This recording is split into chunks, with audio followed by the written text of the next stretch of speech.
사랑하는 서당중앙교 믿음의 가족 여러분, 금요일 매일 감사 예배를 주님 앞에 올려드리겠습니다. 찬송 100장 우리 함께 나누겠습니다.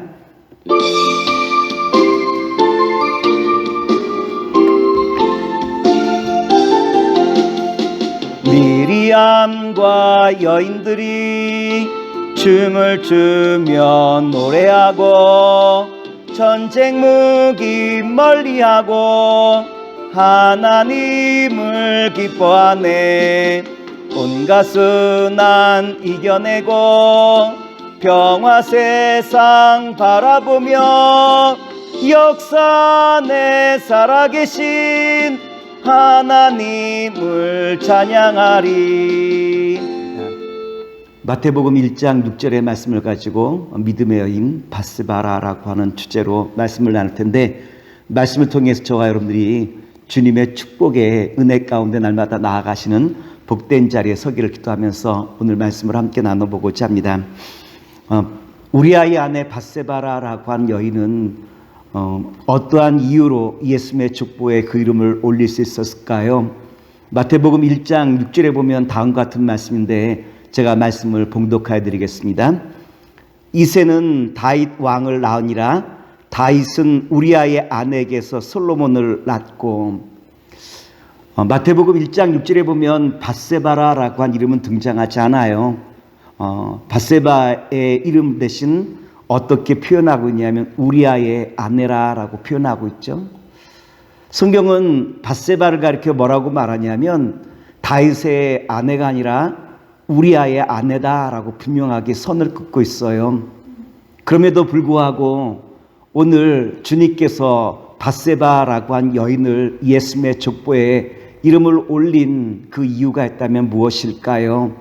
먼저 밧세바의 등장부터 우리 말씀을 함께 나눠보고자 하는데요. 사무엘하 11장 2절부터 4절에 보면 다음과 같은 말씀이 있어요. 제가 말씀을 봉독하여 드리겠습니다.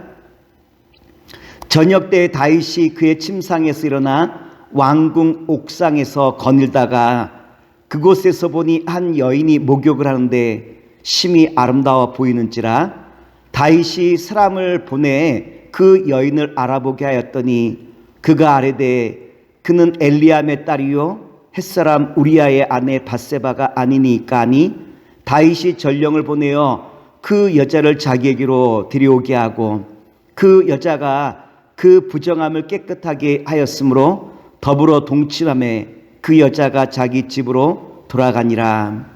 성경에 보면 밧세바라라고 한 여인은 이후에 어떻게 되어지느냐로 말하면 임신을 하게 되어져요. 사무엘하 11장 5절에 보면 이와 같이 기록되어 있는데 그 여인이 임신함에 사람을 보내 다윗에게 말하여 이르되 내가 임신하였나이다 하니라. 밧세바의 임신으로 말미암아 밧세바는 가장 소중한 두 사람이 죽게 되어지죠.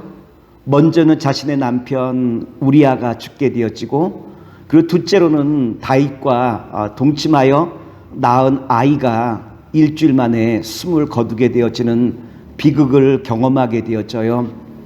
시간이 많이 경과되고 난 다음에 다윗 왕의 나이가 많아서 후사를 결정할 때 일어난 일이에요. 다윗 왕의 뒤를 이어서 후계에 이을 자가 점점 늦어지자 아도니아라고 하는 넷째 아들이 어떻게 합니까? 자기 스스로를 높여 왕이 되었다라고 선포하게 되어지죠. 다윗 왕에게는 서열상 아들이 있었는데 그 첫째 아들이 누구냐라고 말하면 암논이라고 하는 아들이 첫 번째 아들인데 압살롬에 의해서 죽임당하죠. 둘째 아이는 길라앗인데 길라압은 어떻게 됩니까? 전혀 활동이 없었고요. 셋째 이는 압살롬인데 압살롬은 반역을 꾀하다가 숨을 거두고 말죠. 네 번째 이 자녀가 아도니아라고 한 자녀인데 이 아도니아가 스스로 높여 왕이 되고 말지 않습니까? 열왕기상 1장 5절에 보면 이와 같은 말씀이 있어요. 그때 앗깃의 아들 아도니아가 스스로 높여서 이르기를 내가 왕이 되리라 하고 자기를 위하여 병거와 기병과 호위병 50명을 준비하니, 어떤 말씀이라면 아도니아가 다윗 왕을 이어서 왕이 될 수 있는 어떤 면이면 큰 위기를 맞이하였다라고 말할 수 있지 않습니까? 이와 같은 위기의 순간 밧세바는 어떻게 하냐로 말하면 다윗 왕 앞에 나아가요. 그리고 밧세바가 다윗 왕 그 궁에 들어갔을 때 다윗의 그 왕궁에는 누가 있었느냐로 말하면 이 수넴 여자 아비삭이라고 한 여자가 이 다윗 왕궁 안에 있었죠. 다시 말해서 밧세바라라고 한 여인이 왕권에서부터 점점 멀어진 바로 이와 같은 모습을 우리에게 나타내 보이시고 있어요. 그럼에도 불구하고 밧세바는 어떠합니까? 마치 에스더가 하만의 그 모략으로 말미암아 전 민족이 죽임을 당할 수 있는 이와 같은 위기의 순간에 죽으면 죽으리라 라고 하는 그 믿음으로 아하수에로 왕 앞에 나갔던 그 역사 우리가 잘 알고 있지 않습니까? 마치 밧세바라라고 한 여인도 어떠한 마음으로 왕 앞에 나갔느냐로 말하면 죽으면 죽으리라 라고 한 마음으로 저가 다윗 왕 앞에 나아갔던 바로 그 역사가 밧세바의 믿음의 역사였다라고 하는 거예요.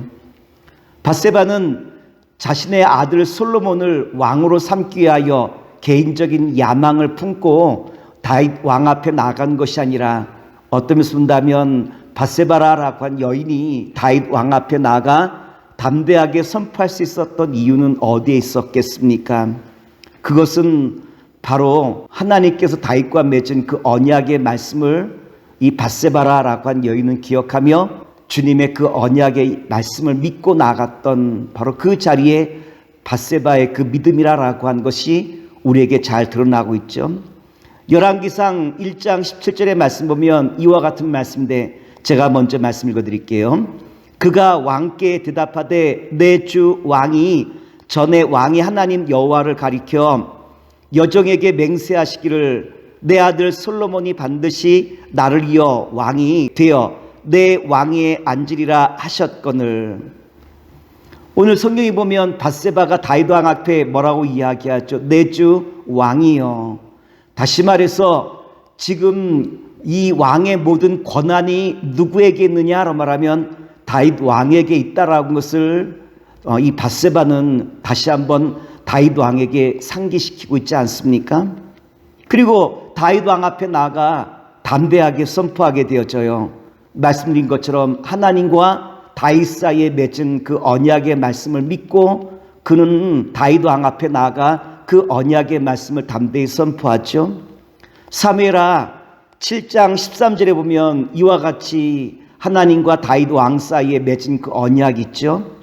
그는 내 이름을 위하여 집을 건축할 것이요 나는 그의 나라 왕위를 영원히 견고하게 하리라. 즉 밧세바는 무엇을 믿고 나아갑니까?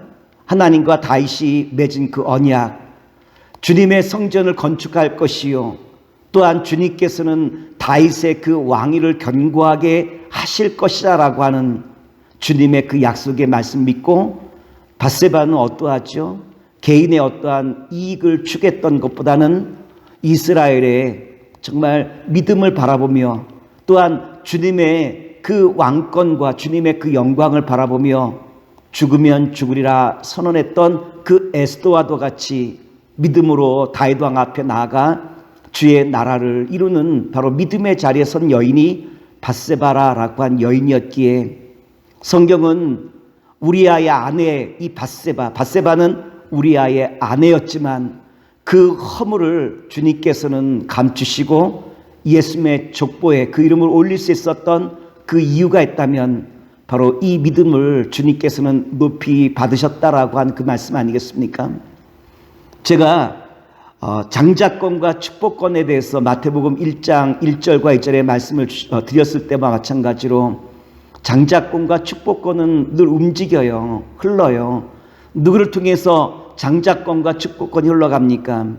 믿음으로 나아갔던 자들 통하여 주님의 축복의 그 권세는 흘러가고 있음을 다시 한번 바라보면서 우리의 지금까지 삶이 어떠한 모습이었던 주님께서 기뻐하신 것은 오늘 일하라고 한 시간 속에서 우리가 살아가는 지금이라고 한 환경 속에서 믿음으로 나아가는 바로 그 자리에 서는 것을 기뻐하는 것을 우리가 다시 한번 바라보면서 오늘 이라고 한 시간 속에서 믿음으로 나아가는 가운데 주님의 축복의 은혜가 저와 여러분과 이 교회 위에 가득 넘치기를 다시 한번 기도하겠습니다.